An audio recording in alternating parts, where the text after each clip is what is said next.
Hey boys, welcome back to some Roosters career mode, and as you see, we're taking on the Wigan Warriors in the World Club Series, which is pretty cool. We finished with the Nines, and look at the squad there.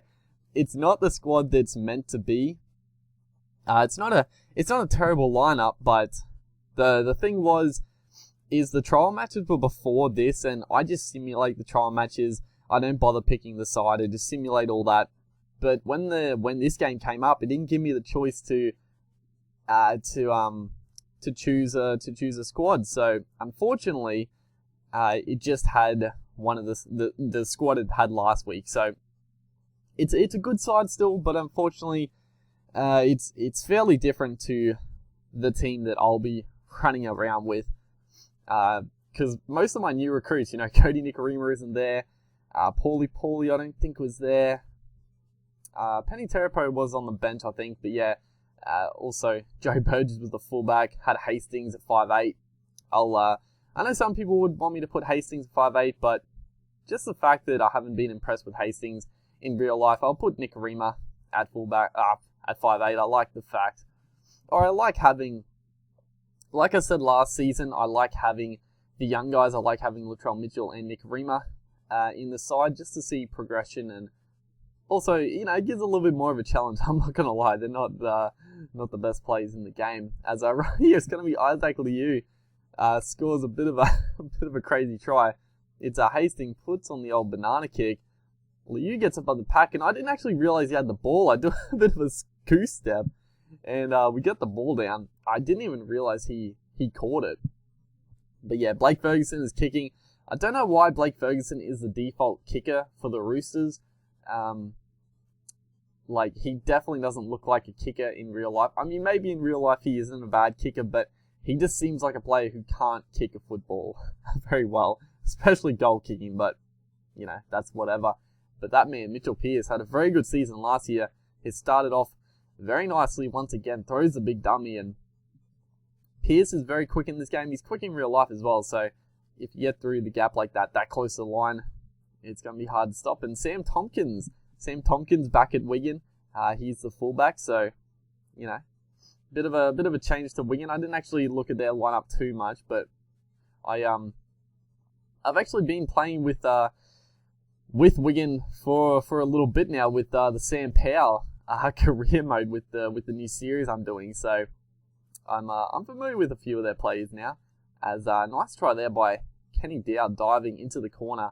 Just a nice clinical try, but that man Ferguson, we mistimed that kick, but he goes straight between the dots, so I don't know, his kicking stat must be pretty decent, as we're going to attack this side again. It's just working wonders, and we just cut on the inside. I wasn't really trying to just go through with Kenny Dowd. I was looking to set up Blake Ferguson, because I saw him back on the inside there, but because I did not expect Kenny Dowd to just go straight through the middle there. There were like two players converging, but he poked his head through the other side and just streaked away. So a very, very simple try. And it's going to be 24-0, half an hour gone in this game. It's a pretty decent start to the game. I think Super Leagues in general, their stats are definitely a fair bit lower, as it's going to be another try here. Kenny Dowell is just on an absolute spree. Ferguson's playing well as well. That's his hat-trick. It was good stuff here. Jake Frank gets it back to Kenny Dowell, on to Ferguson, and then back to Kenny Dowell for the try. But yeah, the Super League sides are definitely lower rated, or the players in general. The players are just overall lower rated than the NRL players, which is fine. I mean, obviously the NRL, whether people want to admit it or not, whether Super League fans want to admit it or not, NRL is definitely a better quality comp, so the players are going to be better rated. But this man, Jake Hammer there, goes straight through. A pretty soft try from ourselves right there. We threw a bit of a risky offload, and they picked it up and scored off the back of that. So it was their first real opportunity with the ball. That might have been their actual only chance with the football for 20 or 30 minutes. It was crazy. We just kept scoring every set. It was ridiculous, and we kept getting the ball back.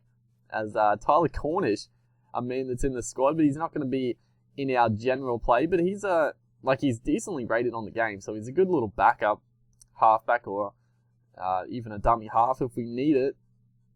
But 30-6 in this game, it's a bit of a flogging, honestly, as that man again, Tyler Cornish, gets the pass back from Dale Copley. And that's another change from last year. Last year, I had Dale Copley out of the side, and I had Johnny Tuivasa-Sheck on the wing, and I had the rest of the guys all in there, Tupou, Kennedy, Ferguson. But this year, I'm dropping Tuivasa-Sheck, and I'm putting Copley back to the centres, just because, I don't know, I actually really do like Copley in real life, and he's good on the game as well, so it's going to make our pack line a lot more damaging, honestly, as good stuff there. Who threw that last pass? Who was that? Was that Terapo, or? I actually have no idea who threw the pass, but he got it back to that man we were just talking about, Dale Copley, and he scores, I think that was his first try of the game, so his first try this season. And, you know, we're just continuing our form. We're probably not going to score as many tries or as many points in this half as the first half. Generally, that's how it works, you know. A team gets out to a big lead, and then the second half is always a little bit scraggy, you know. Bit loose, you know. They're not really as committed as you see. It's like 5 minutes to go in the game. Still only 34-6. Only 34-6. It was only our first try of this half, yeah. Definitely slowed up, but still played pretty good. As good stuff here. Mitchell Pearce gets onto a loose offload. But he's going to stand up Tompkins, and it looks like Tompkins is chasing hard, but that man again, Mitchell Pearce, starting his second season off with us as coach very, very strongly. He picks this ball up and turns the one play inside out, and then throws a dummy, goes around Tompkins, and should get us to 40 here. So 40-4, or 40-6, I should say. And it looks like we're going to get maybe one or two more chances with the footy as we try to spread it wide. You know, I was sort of pushing to get to the 50, but it's a little late for that, and we fucking do a little silly kick through. But thankfully, Kenny Dow throws him into touch, and we are going to get another chance to potentially wrap this game up, put some icing on top, and Scrumman's a pretty good spot to attack. So we're going to spread it out wide here onto Jackson Hastings, back around to Joe Burgess, fullback, gets it to Copley, but good defense there by Wigan. You know, the defense definitely hasn't been their strong suit this game, but they've come up against a pretty strong Roosters outfit here, and we've attacked pretty well, so not much they could have done as Copley here steps around a couple, gets the pass back to Friend. I was trying to get it back to Tupou, but that is going to be the ball game, and we do win our leg in the little series here. So yeah, good stuff for the NRL boys. Hopefully you guys enjoyed, and look forward to the regular season starting very soon. And I'll see you guys next time.